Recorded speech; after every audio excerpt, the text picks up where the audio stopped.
क्षणं वृतबन्धारहितं वाक्यं गद्यं सरलं व्यावहारिकं वाक्यं गद्यम् इति व्यवह्रियते। संस्कृतसाहित्ये पद्यस्य यादृशं प्रामुख्यमस्ति तादृशं प्रामुख्यं गद्यस्याप्यस्ति। संस्कृतसाहित्ये गद्यकाव्ये काव्यगुणाः विशिष्य शैली च भवते। अनुभवज्ञाः वदन्ति यत् गद्यं कवीनां निकषं वदन्ते इति प्रशस्यते। संश्लिष्टता संक्षिप्तता च संस्कृतगद्यशैल्याः विशेषता भवते। विस्तृतविषयस्य संक्षेपेण कथने अल्पस्य विषयस्य विस्तृतरूपेण वर्णने च संस्कृतगद्यं सक्षमं वर्तते। कोमलभावानां व्यक्तीकरणे दुरूहदार्शनिकविचाराणां प्रतिपादने च गद्यं सशक्तं माध्यमं भवते। वैदिककालादारभ्य साहित्ये एकः प्रधानभाग इव अनुवर्तमानः अस्ति। यजुर्वेदे प्रथमतया गद्यं द्रष्टुं शक्यते। यजुर्वेदारभ्य इदानीं यावत् गद्यमविच्छिन्नतया अस्माकं जनजीवनस्य एव अनिवार्यभागः अस्ति। वस्तुतः समाजे पद्यस्यापेक्षया गद्यस्यैवाधिकं प्राथम्यं प्रदीयते।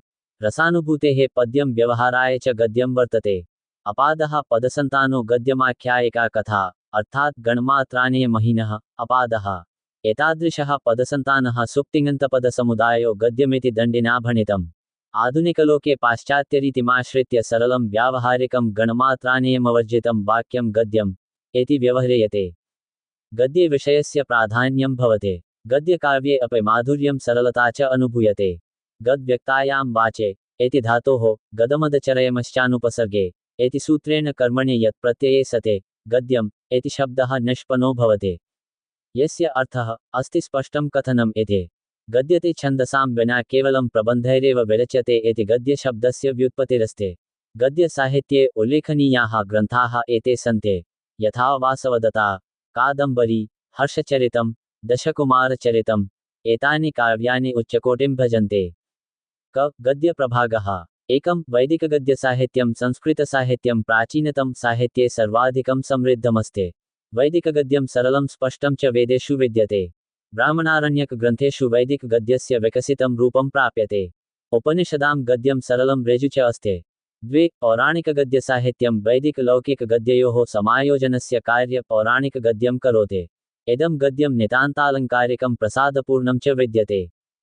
शास्त्रीयगद्यसाहित्यं शास्त्रीयगद्यसाहित्ये महाभाष्य कौटिल्य अर्थशास्त्रं वासवदत्ता कादम्बरी दशकुमारचरितं न्यायमञ्जरी काव्यादर्श नाटकादि गण्यते। गद्यस्य प्रकाराः एकं मुक्तकं द्वे उत्कलिकाप्रायं त्रीणि वृत्तगन्धिः चत्वारि चूर्णकम् इति चतुर्विधं साहित्यदर्पणकारेणोक्तम्।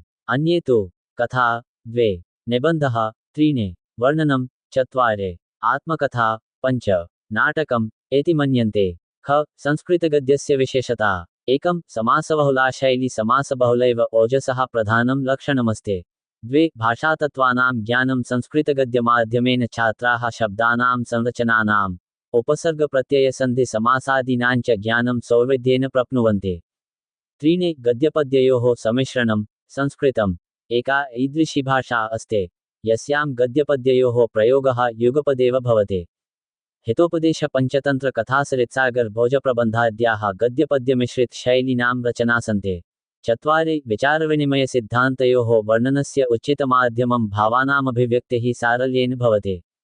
संस्कृतगद्यशिक्षणस्य उद्देश्यानि उद्देश्यलेखनम् एकं ज्ञानात्मक उद्देश्यं द्वे अर्थग्रहणात्मक उद्देश्यं त्रीणि अभिव्यक्त्यात्मक उद्देश्यं चत्वारि अभिरुच्यात्मक उद्देश्यं पञ्च अभिवृत्त्यात्मक उद्देश्यं षट् कौशलात्मक उद्देश्यं सामान्योद्देश्यानि विशिष्टोद्देश्यानि। गद्यशिक्षणस्य सामान्योद्देश्यानि विभिन्नानां गद्यविषयाणां विभिन्नेषु स्तरेषु शिक्षणे यानि उद्देश्यानि समानानि भवन्ति तानि सामान्योद्देश्यानि। तथापि स्तरानुसारेण विभिन्नानि उद्देश्यानि साधनीयानि भवन्ति।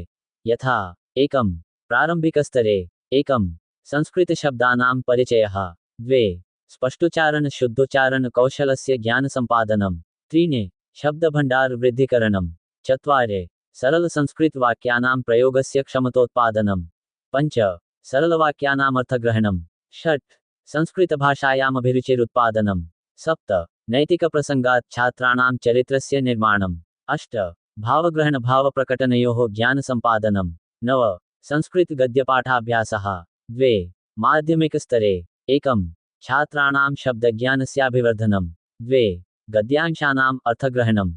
त्रीणि संस्कृतवाक्यानां शुद्धं स्पष्टं च वाचनम्। चत्वारि व्याकरणनियमानां सामान्यज्ञानम्।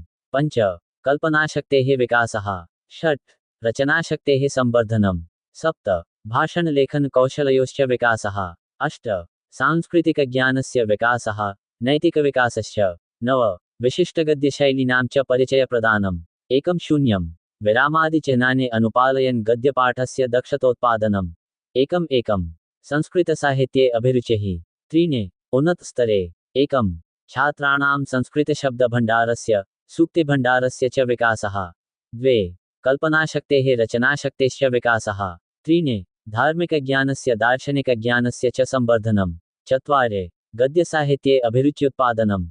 पञ्च विवेचनात्मकशक्तेः समीक्षात्मकशक्तेश्च विकासः। षट् संस्कृतभाषायाः मौखिकप्रयोगस्य व्यवहारिकप्रयोगस्य च ज्ञानम्।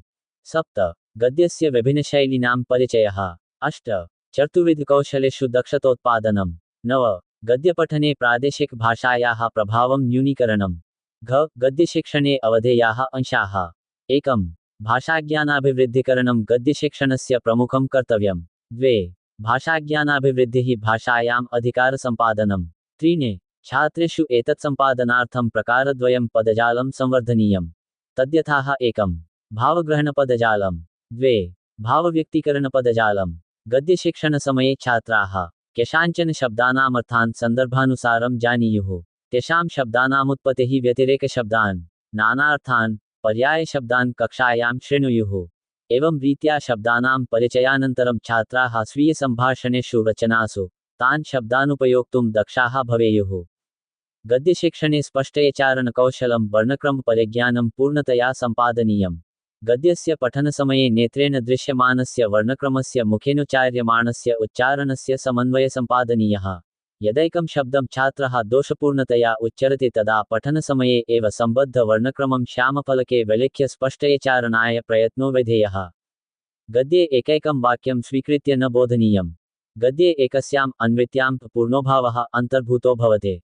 अतः वाक्यशिक्षणविधानं परित्यज्य अन्वितिशिक्षणविधानं स्वीक्रियते चेत् समीचीनं भवेत् गद्यशिक्षणम्। संस्कृतभाषा संश्लेषणात्मका भाषा अस्ति। एतादृशी संश्लिष्टभाषां छात्राः सौविध्येन अवगन्तुं शक्नुयुः। एतदर्थ गद्यखण्डानां व्याख्यां विविधविधिभिः कारयेत्। गद्यशिक्षणे आदौ उन्मुखीकरणमावश्यकम्। तदर्थ प्रस्तावनागतैः प्रश्नैः पूर्वज्ञानं परीक्ष्य पूर्वज्ञानसाहाय्येन च नूतनपाठस्य समन्वयसम्पादनीयः। तदनन्तरं विषयप्रकटनं स्यात्। गद्ये आद्ये एकः भागः पाठितश्चेत् श्वस्तनदिने पाठित गद्यादेव प्रस्तावना प्रश्नाः प्रष्टव्याः। प्रस्तावनासम्बन्धि प्रश्नैः अध्यापनीयविषयस्य भूमिका निर्मीयते। आवश्यकतानुसारं चित्रप्रदर्शनेन सम्भाषणद्वारा वा प्रस्तावना क्रियते। अध्येतव्यस्य विषयस्य प्रस्तावनायाः अन्ते उद्देश्यस्य स्पष्टीकरणम् अध्यापकस्य कर्तव्यं भवति। प्रस्तावनान्तरम् अध्यापकेन आदर्शवाचनं करणीयम्। आदर्शवाचनं स्पष्टोच्चारणयुतम् अर्थवन्तं च स्यात्। आदर्शवाचनानन्तरं द्वित्रैः अथवा पञ्चशैः छात्रः अनुवाचनं कारणीयम्। प्रतिछात्रस्यानुवाचनान्तरम् इतरछात्रः त्रुटिसंशोधनं करणीयम्।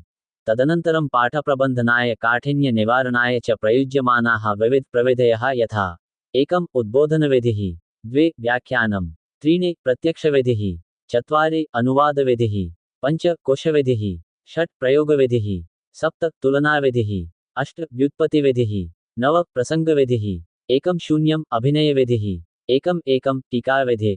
एतैः विस्तृतव्याख्यानं करणीयम्। ततः परं तु सारांशकथनं, मौनवाचनं, पुनरावृत्तिप्रश्नाः, कक्षाकार्यं, गृहकार्यं, मूल्याङ्कनम् इत्यादि सोपानानां कृते अवकाशः प्रदेयः। न गद्यशिक्षणपद्धतिः। एकं परम्परागतपद्धतिः। अस्याः पद्धत्याः अनुगुणम् अध्यापकः कक्षायां प्रविश्य निर्दिश्यन्तरे यं गद्यखण्डं बोधयितुम् इच्छति तमुद्दिश्यादौ वदेत्।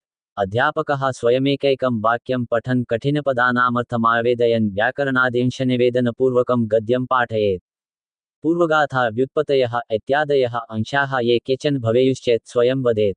अस्यां पद्धत्याम् आदर्शवाचनम्, अनुवाचनं, श्यामफलकस्य साहाय्यमपि न स्वीक्रियते। उन्मुखीकरणस्याभावः, सक्रियतायाः अभावः, मनोविज्ञानाभावः च वर्तते परम्परागतविधौ। अनेन व्याख्याविधिः, स्पष्टीकरणविधिः वा माध्यमेन अध्यापयेत्। द्वे प्रश्नोत्तरपद्धतिः प्राचीना पद्धतिरस्ते पद्यशिक्षणे खण्डान्वयपद्धतिरिति या पद्धतिरस्ति सैवात्र प्रश्नोत्तरपद्धतिरिति व्यवह्रियते। गद्ये प्रत्येकं वाक्यमुद्दिश्य प्रश्नोत्तररूपेण पाठप्रवर्धनं क्रियते चेत् तत्र प्रश्नोत्तरपद्धतिराश्रिता इति वक्तुं शक्यते। एपा समीचीना पद्धत्या प्रभावोत्पादकतया सम्पूर्णगद्यपाठे पूर्णमधिकारं सम्पादयितुं शक्यते। छात्राः सक्रिया भवेयुः। अनया पद्धत्या प्रभावोत्पादकतया गद्यपाठं पाठयितुं शक्यते। 3 कथाकथनपद्धतिः विधिरयं प्रवचनविधिः इति नाम्ना अपि ज्ञायते। पुराणकथाः पञ्चतन्त्रं हितोपदेशः दशकुमारचरितं कादम्बरी इत्यादिषु बहव्यः कथाः भवन्ति।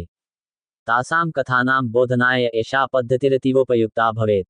अध्यापकः आदौ सम्बद्धां कथां श्रावयेत्, तदनन्तरं तद्गतां कथां छात्रेभ्यः एव अनुसन्धानयेत्। 4 आधुनिकी पद्धतिः एषा पद्धतिः हर्वार्टीयपञ्चपदीय। आदौ पूर्वज्ञानमाश्रित्य प्रस्तावना क्रियते, तदनन्तरम् आदर्शवाचनम्, अनुकरणवाचनं, त्रुटिसंशोधनं च भवेयुः। ततः परं पाठप्रबन्धनं भवेत्। पाठप्रबन्धने छात्रक्रियाणां च प्रामुख्यं भवेत्, अर्थात् अत्र प्रश्नोत्तरपद्धतिः आश्रयते। अद्यतने काले प्रश्नाः अध्यापकेन पृष्टैश्चेत् समाधानानि छात्राः वदेयुः। तदनन्तरं सारकथनं, मौनवाचनं, पुनरावृत्तिप्रश्नाः, कक्षाकार्यं, गृहकार्यं, मूल्याङ्कनम् इत्यादीनां सोपानानां कृते अवकाशः प्रदीयते।